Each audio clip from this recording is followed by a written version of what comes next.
feel that with the kids training as young as they are, with the infrastructure the way it is now, where they understand what needs to happen, that we're just putting out more and more guys that are NBA ready and also international competition ready. So it's right there, but I don't want people to think that, oh, we arrived. They got to keep working.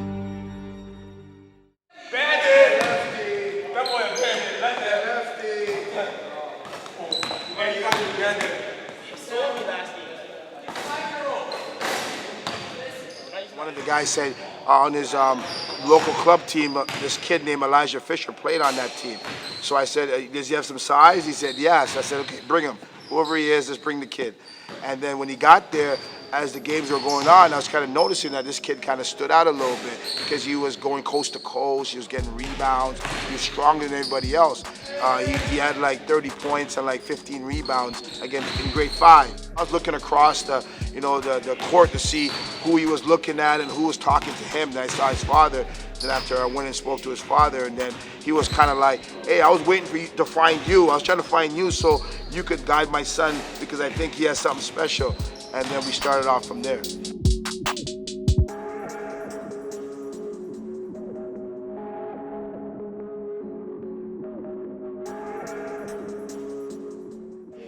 Being Canadian, I feel like affected me big time as a hooper because nobody really looked at Canada before as a basketball country. They mostly looked at it like a hockey country. But now that basketball's on the rise, I feel like it's good because more and more prospects are upcoming.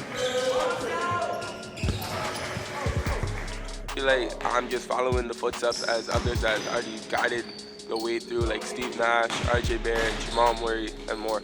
I feel like I'm just following their footsteps and just doing the right thing. Yeah, I feel like me playing in the OSBA is new competition, different types of players that I'm playing, a lot of D1 prospects in the OSBA. So I feel like me playing against them will just help elevate my game even more. I'm fine with the comparisons, but if it's personally up to me, I like to just be myself because everyone has to be themselves. Like me, I feel like I'm going to be the next Elijah Fisher, the best Elijah Fisher can be. Very good environment, so like, it's not just like we're just basketball players, right, and that's it. Like they're actual Crestwood line students, that play high-level basketball.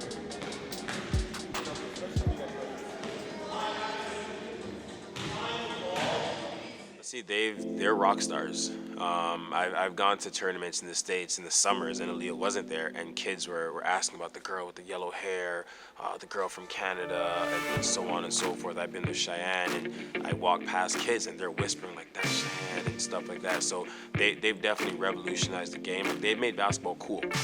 There's young girls that see them as the cool kids and aspire to be like them, and I think that's something that's going to be amazing because there's going to be another jump, I think, in basketball in Canada.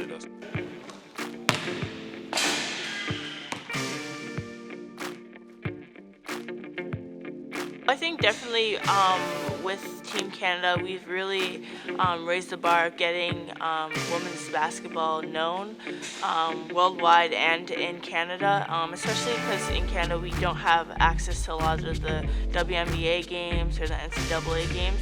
It's good that we're starting these little programs and these little sessions where we're involving girls basketball from a young age, and also just promoting like players like myself, being 17 but also aspiring to be on the senior national team, aspiring to be an Olympian, just really helps people be like, oh, okay, I can be in her position. Didn't really play AAU or anything like that. I was just more club and just Ontario or provincial different clubs and rep teams. So I wasn't really trying to steer away from that because it's done so much for me already. So me just wanting to come to OSBA League specifically, that's why I was looking more at like the Toronto area.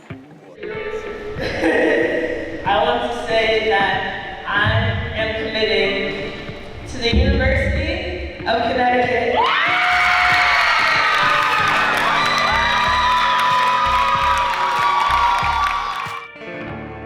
UConn is a great school, great program.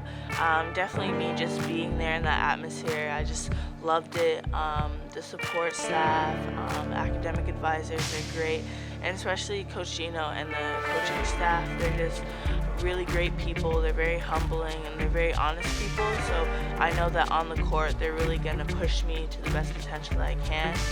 But I feel like Crestwood, as a program, we're able to match and beat any and everything that I think any U.S. program can offer, and that might be a little overconfident, but I'm willing to put the work in to provide that for any athlete that puts on a Crestwood jersey or a school uniform. They need for people to say you're not good enough and that was just a one time, or you're a second class, citizen. I think we need that chip on the shoulder for us to always play at the high volume level.